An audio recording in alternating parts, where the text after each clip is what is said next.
before the crowds arrive, before history turns into scenery. There is another China waiting beneath the noise. Most people recognize the country by its scale, megacities of glass, and steel-speed ambition, constant movement. But beneath that surface exists something quieter. Ancient cities, old towns, places shaped not by decades, but by centuries. Streets worn smooth by uncounted footsteps. Walls that absorbed seasons, dynasties, and silence. Waterways that carried more than trade, they carried time. Over the years, we have traveled through nearly a dozen of these historic cities and towns. Some rest close to modern centers just beyond the edge of today's world. Others remain tucked deep within mountains and valleys where nature still sets the pace of life. They are beautiful, they are popular, and by afternoon, they are crowded. But something changes after sunset, when the buses leave, when the shops close, when footsteps fade. If you ever visit places like these, stay the night. Because in the quiet hours, these cities stop performing history and simply exist within it. And that is where their true story begins.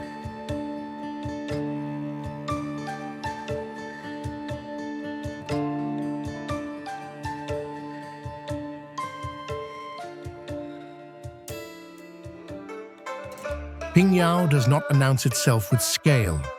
It reveals itself through preservation. At first glance, it feels contained, measured, almost restrained. But that restraint is deliberate. Founded in the 14th century, Pingyao did not rise through conquest or spectacle. It rose through trust. During the Ming and Qing dynasties, this city became a center of trade.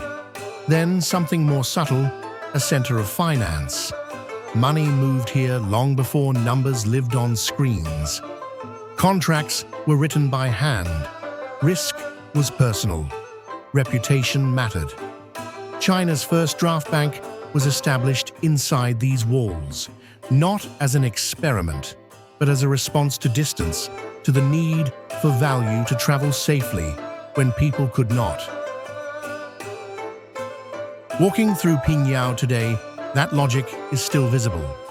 The old city unfolds as a precise grid. Parallel streets, perpendicular crossings, order without excess. A city wall surrounds it all, not decorative, but protective. Inside, hundreds of historic buildings remain intact. Homes, temples, former banks, whose courtyards once held quiet negotiations that shaped fortunes far beyond this city.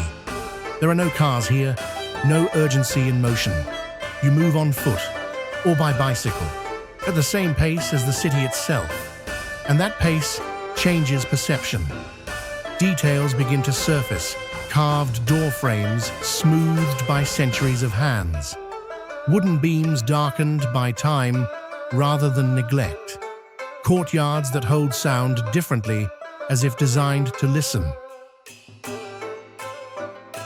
Pingyao sits between two of China's most traveled routes, between Beijing and Xi'an. It is close enough to reach easily, yet distant enough to remain intact. Trains arrive and depart efficiently. But once inside the old city, time loosens its grip. There are places to stay here that do more than offer rest. Historic houses repurposed, not replaced. Spaces where the walls remember their original function even as they welcome new guests. Service feels unforced, quiet, attentive, as if the city understands that comfort does not need to interrupt continuity. Pingyao endures not because it resisted change, but because it absorbed it carefully. It shows what happens when a city is allowed to keep its memory intact, not frozen, not staged, simply preserved and still breathing.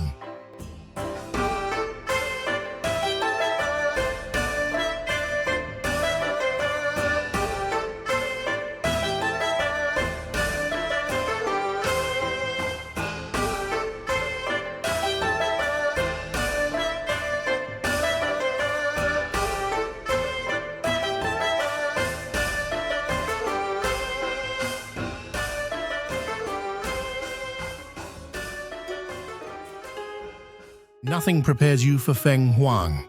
Not photographs, not maps, not expectation. Because Feng Huang is not experienced all at once.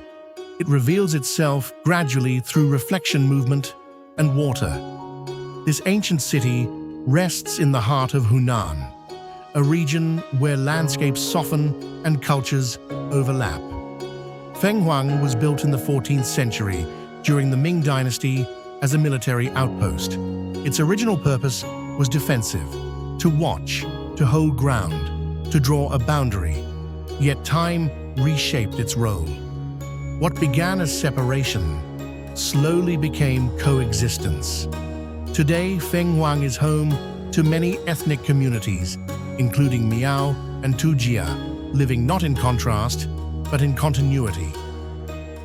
Their presence is not announced. It is felt, in patterns woven into clothing, in wood carved by familiar hands, in daily rituals that do not ask to be observed. At the center of it all flows the Tuo River. Life here follows its movement. Morning light settles on the water's surface. Footsteps echo across stone bridges. Voices gather, then disperse. From the Rainbow Bridge to the stepping stones, crossing the river, people pause here, not because they are told to, but because the place invites it. Along the riverbanks, wooden stilt houses rise gently from the water.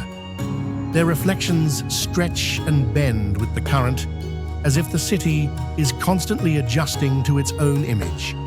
These structures are not preserved as artifacts. They are lived in, maintained, used.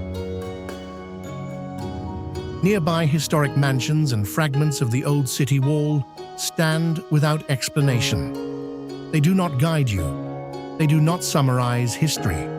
They simply remain. Feng Huang was once difficult to reach. Its isolation helped preserve its rhythm. Today, high-speed rail shortens the distance. An hour from Zhangjiajie, a few more from Changsha. The journey is easier now, but the city itself has not rushed to change. Arrival feels gentle, movement slows, attention widens. Where you stay matters here. Not for luxury, but for perspective. Places perched slightly above the river offer more than views. They offer quiet. At night, lights trace the water's edge. Music drifts, then fades. The river continues uninterrupted. Feng Huang does not demand understanding. It allows presence. And in that presence, you begin to sense something rare, a place once built for division, now shaped by balance. Not perfect, not frozen, but quietly enduring.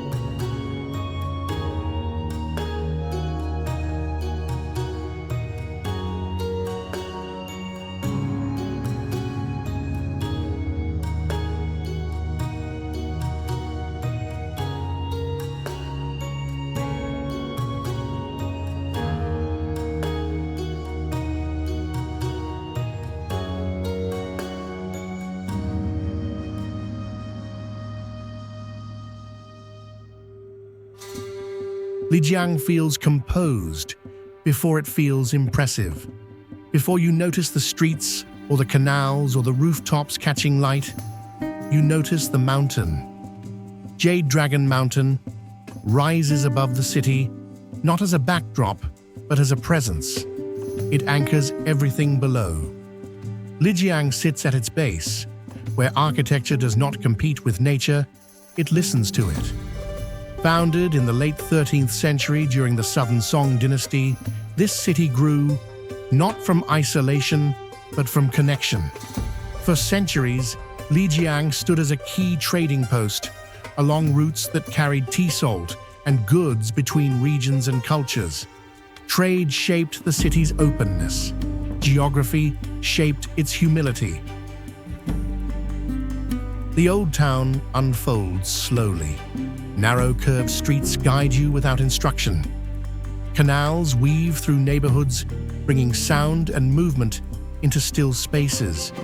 Water flows beside doorways, Bridges appear unexpectedly. Corners reveal courtyards, then vanish again. Everything feels intentional, yet unforced. Above the town, a palace rests on higher ground. Below it, a lake reflects rooftops and sky, blurring the line between structure and landscape. Beyond the old streets, villages and hills extend the story outward, as if the city never decided where to end. Lijiang does not try to be small. It does not need to. Its scale invites wandering. Its rhythm encourages patience. Even today, reaching Lijiang is straightforward. Flights arrive daily. Trains connect it smoothly to Dali and Kunming. Access has changed. The city's character has not. Within the old town, many traditional courtyard houses remain intact. Some now welcome travelers. Wooden floors creak softly underfoot. Rooms open inward toward quiet spaces, meant for rest rather than display.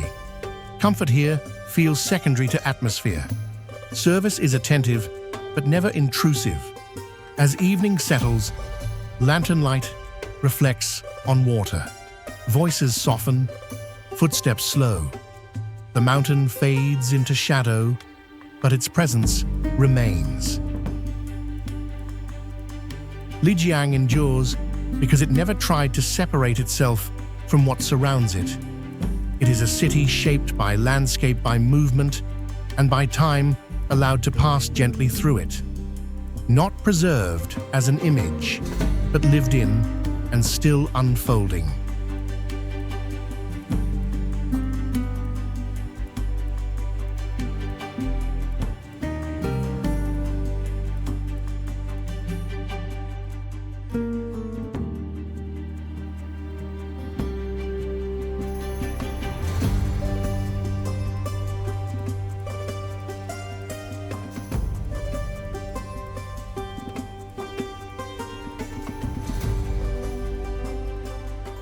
Hongchun feels composed before it feels beautiful. Nothing here appears accidental. Set beneath the slopes of Huangshan, this village was shaped as a system, not only of buildings, but of water direction and belief. Hongkun was founded more than 900 years ago by Huizhou merchant families who understood balance as a form of wealth. The village was designed according to feng shui, but not as symbolism, as engineering. Water enters Hongkun deliberately.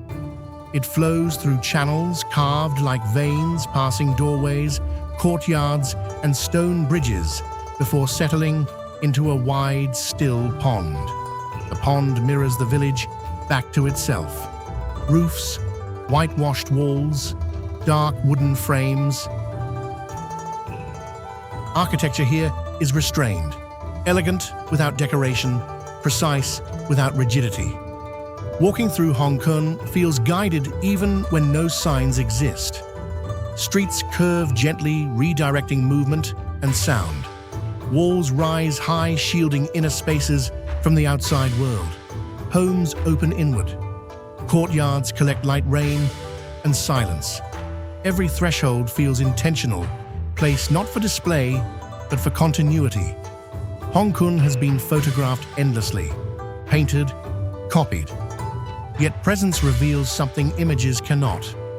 The way water quiets the village, the way stone absorbs footsteps, the way reflections linger longer than people. Unlike many famous heritage sites, Hongkun does not feel consumed by attention. Visitors arrive, but the village holds its shape. Corners remain quiet. Morning arrives without spectacle. Mist lifts slowly from the pond. Light touches walls before voices appear.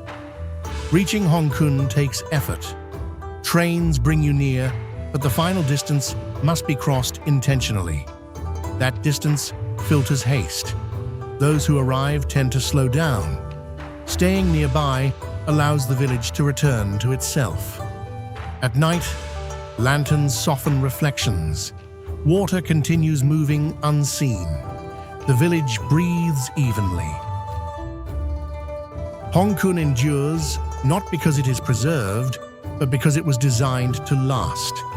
A place where belief became structure, where water became order, where beauty emerged not from excess, but from balance. And in that balance, Hongkun remains quietly complete.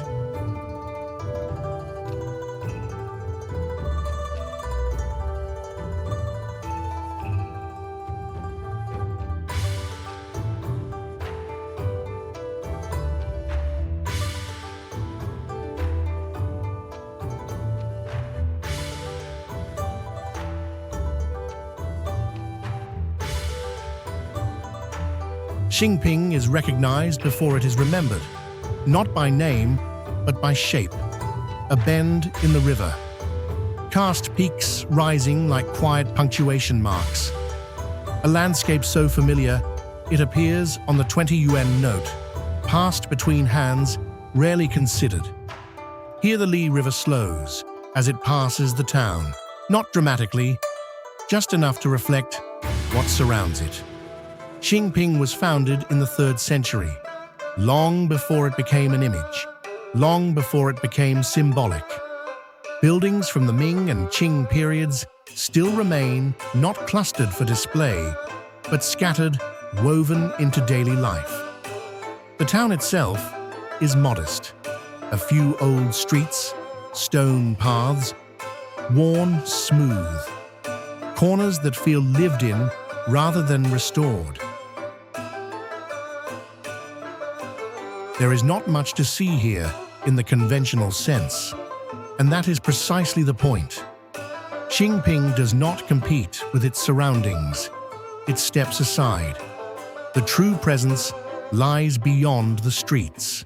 The river carries the eye outward, toward limestone formations shaped by water and time, toward hills that seem less built than revealed. Boat tours depart, quietly slipping into the landscape, without urgency. Oars disturb the surface only briefly. The river settles again. On land, paths extend into the hills. Routes for walking, for cycling, for moving just fast enough to notice how scale alters perception. Reaching Xingping is simple now. Trains pass nearby with precision. Journeys that once required days now take hours. Access has shortened. The experience has not, because once you arrive, movement slows naturally. Accommodation here mirrors the town's character. Inns positioned just outside the old streets, rooms oriented toward views rather than noise, windows opening onto river stone and sky. At night, lights soften, the river darkens. The hills dissolve into silhouette. Nothing here demands attention. Xingping offers something rarer permission to observe, to sit with a landscape that has outlasted empires, currencies, and interpretation. A place known by millions, yet understood only when seen slowly. Not as an image, but as a moment allowed to pass without interruption.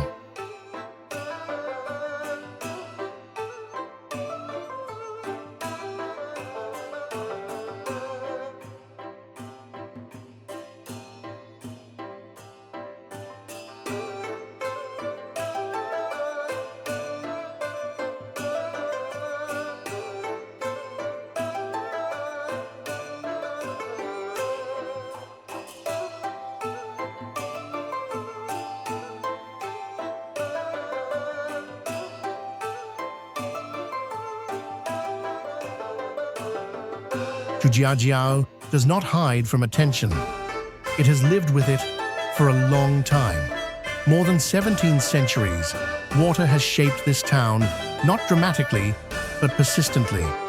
Canals spread outward like veins.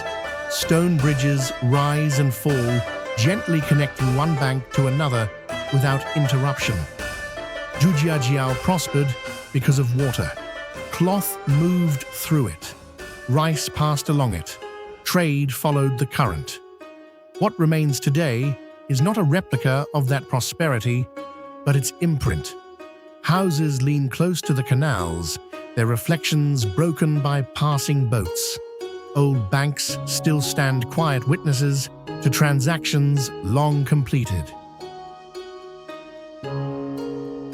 Shops selling rice spices and local goods open onto narrow walkways where the pace of movement is dictated by space rather than schedule.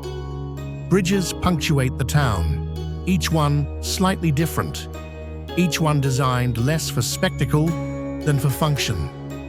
From their arches, you see the town, arranged clearly water below life, above continuity in between. There is a park here where the town exhales briefly. A Buddhist temple set apart just enough to feel reflective rather than removed. Some call Zhujiajiao the Venice of Shanghai. The comparison is understandable, but unnecessary. This town does not imitate elsewhere. It belongs entirely to where it is. Its closeness to Shanghai makes it accessible, perhaps too accessible. Trains arrive quickly. Visitors follow predictably. By late morning, the streets are full. Cameras rise, voices overlap, yet the town has learned patience. By afternoon, the flow reverses. Crowds thin, footsteps soften. The canals regain their rhythm.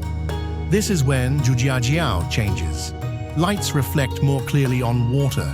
Shops close without urgency. Bridges hold only a few silhouettes at a time. Staying overnight allows the town to return to itself. Accommodation sits just beyond the old streets, close enough to belong far enough to remain quiet.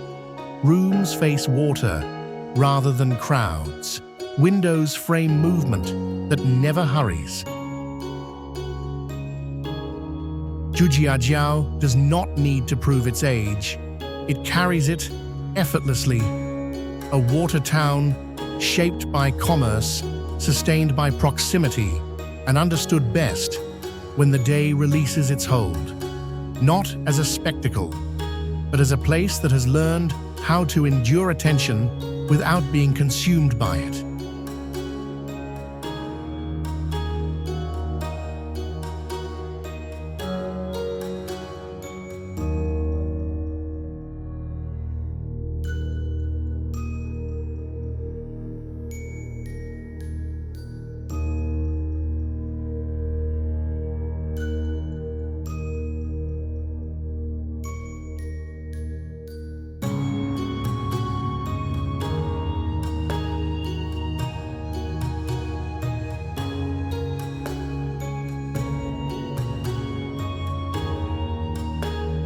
Wuzhen does not rush to be seen. It waits by the water. This ancient town, set within the canals of Zhejiang, has existed for more than 1,000 years. But age is not what defines it. Continuity is. Water moves slowly through Wuzhen, threading between houses, bridges, and narrow lanes. Here, canals are not scenery. They are infrastructure. Daily life unfolds beside them. Laundry dips into the river. Wooden boats drift without destination. Footsteps cross stone bridges as they have for generations. Walking through Wuzhen, I felt the town working quietly around me.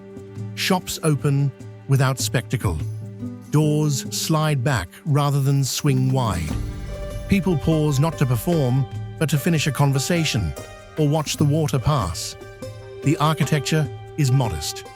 Dark timber, white walls softened by time, structures built to last, not to impress. Unlike some water towns shaped for visitors, Wuzhen still feels inhabited. I noticed how often locals lingered sitting near doorways, washing vegetables by the canal, moving at a pace that does not acknowledge schedules. Even when visitors arrive, the town absorbs them carefully. Crowds disperse along the waterways. Bridges slow movement naturally, Sound dissolves into water and wood. At dusk, lanterns begin to glow. Reflections stretch across the canals. The town grows quieter, not empty. Staying overnight reveals a different rhythm. Morning arrives with soft light and muted sound. Mist hovers just above the water. Shops prepare slowly. Boats begin to move again. In these moments, Wuzhen feels less like a destination and more like a habit, a way of living shaped by water. What stayed with me was not a landmark or a view. It was the sense that life here does not separate past from present. It allows them to move side by side. Wuzhen endures not because it was preserved perfectly, but because it never stopped being used. A town where history remains practical, where culture survives through repetition, and where time, like water, continues to flow quietly without asking to be noticed.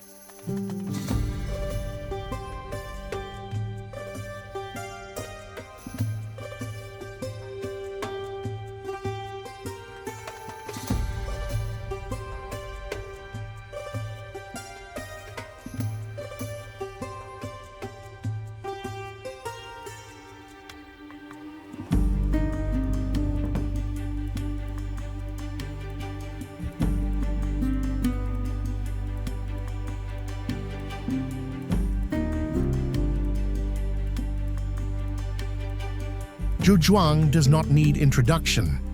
It announces itself through water. More than 900 years old, this ancient town in Jiangsu grew not around walls or gates, but around canals. Water defines direction here. It divides space gently. It reflects stone bridges in quiet symmetry. It carries wooden boats that move without urgency. Walking through Zhujiang, I felt how naturally everything aligned with the river. Houses lean close to the canals. White walls rise above dark wooden beams. Doorways open directly toward water, as if daily life begins with reflection. There are many bridges here, low arches, rounded stone spans, steps worn smooth by repetition. Standing on one of them, I noticed how sound changes. Footsteps soften. Voices scatter across water. Movement slows without instruction. Zhujiang is popular. Visitors arrive from nearby cities. Cameras rise. Conversations overlap. Yet the town does not feel overwhelmed. Water absorbs attention. Paths narrow, just enough to guide flow naturally. At times, I stepped aside to let a wooden boat pass. The boatman's rhythm, steady, deliberate, felt older than tourism. Shops line the alleys, tea houses open toward canals, calligraphy brushes hang beside door frames. Local residents sit just beyond the visible edge of commerce. There is performance here, yes, but also routine. And that difference is subtle. The town feels lived in. Reaching Zhujiang is simple. Modern roads and trains shorten the journey. But once inside, speed dissolves. Morning light reveals a softer version of the town. Mist lingers above canals. Bridges emerge slowly from shadow. Boats begin their routes without noise. In those early hours, Zhujiang feels almost private. Not because no one is there, but because the town reclaims its rhythm. What stayed with me was not a specific bridge or building. It was the sense that water holds memory differently. It does not preserve in stone. It reflects. And in Zhujiang, the past is not displayed. It moves, quietly, continuously, without asking to be admired.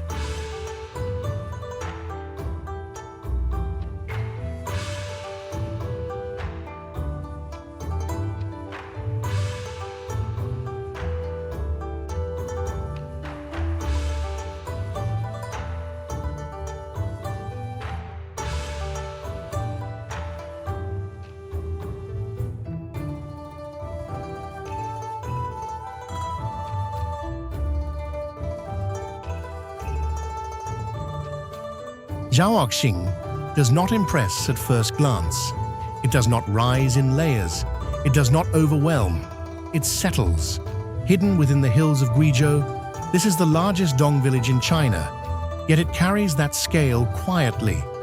Compared to other destinations, Zhaoxing feels worn, edges softened, surfaces marked by use rather than restoration.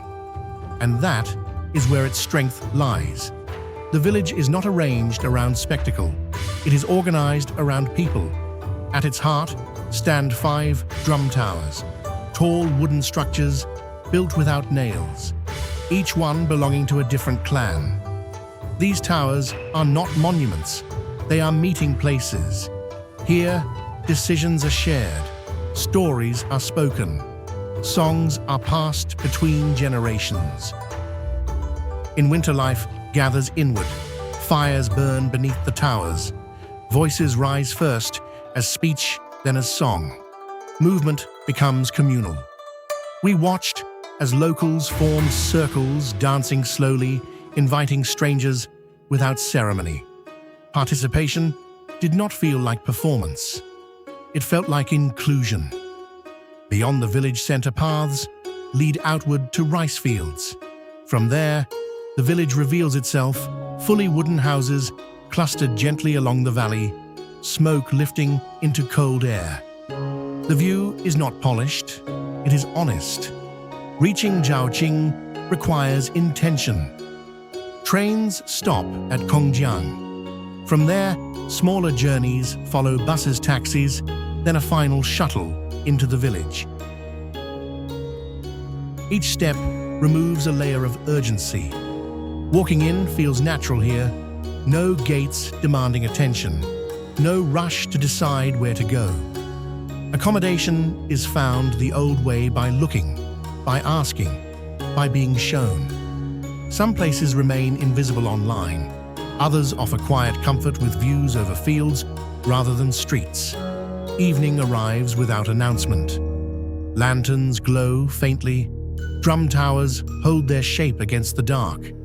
Sound carries farther than light. Zhaoxing does not pretend to be untouched. It does not chase perfection. It preserves something rarer function. A village where architecture still supports life, where gathering remains essential, where tradition continues because it is practiced, not displayed. Zhaoqing endures not through attention, but through participation. And in that shared space, the village reveals itself not as a destination, but as a living community still speaking in its own voice.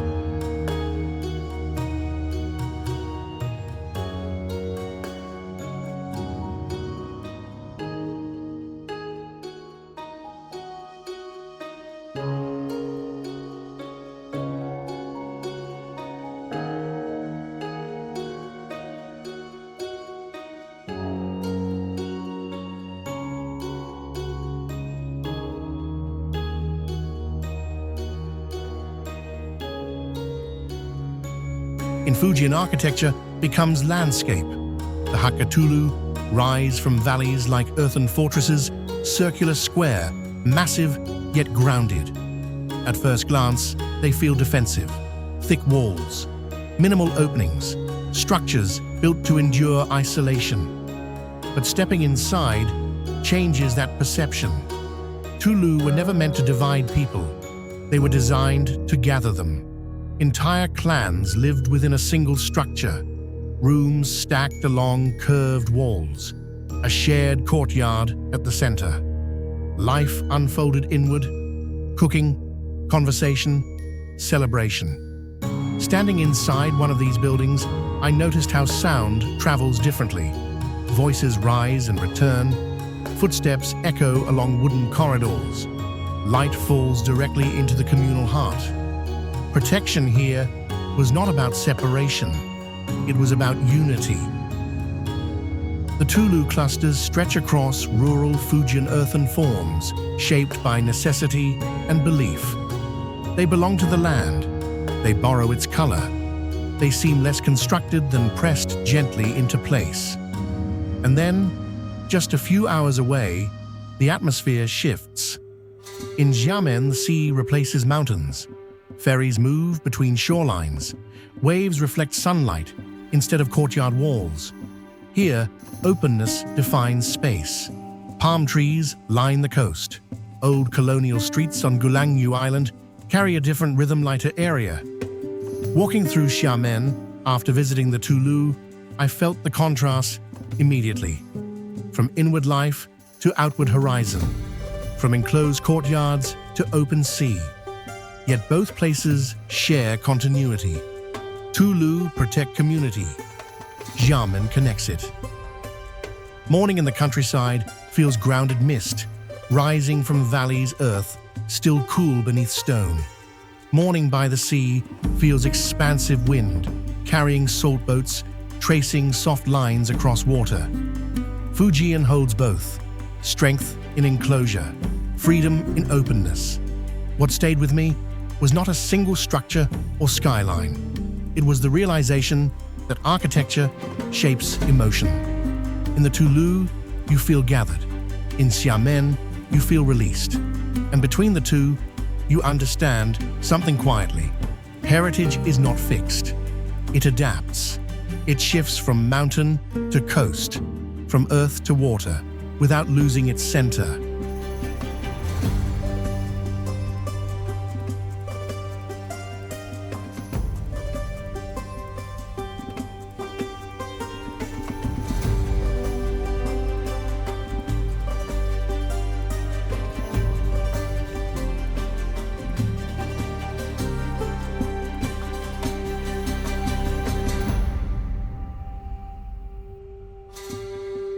These towns were never meant to be collected. They were not built as highlights or endpoints or proof of arrival. They exist quietly between mountains and rivers, along trade routes, long faded within cultures that learned how to remain. What connects them is not architecture alone. It is restraint. Cities that chose continuity over expansion. Villages that adapted without erasing themselves. Places where time was allowed to move at its own pace. Walking through them, you begin to notice a pattern. The farther you step from speed, the closer you come to meaning. History here does not demand attention. It does not compete. It waits. In worn stone, in water that keeps flowing, in wooden beams shaped by hands, not machines. These places remind us that progress does not always require replacement, that preservation is not about freezing the past, but allowing it to remain useful. As night falls, crowds thin, lights soften, silence returns its weight. And in that quiet, the cities feel less like destinations and more like conversations, still ongoing, still open. If this journey has slowed you even slightly, if it has made you curious about what exists beyond the obvious, then stay with us. Subscribe to this channel and turn on notifications so you don't miss the stories that unfold quietly in places where history still breathes. Thank you for walking slowly. And until the next journey, may your path remain thoughtful and your attention unhurried.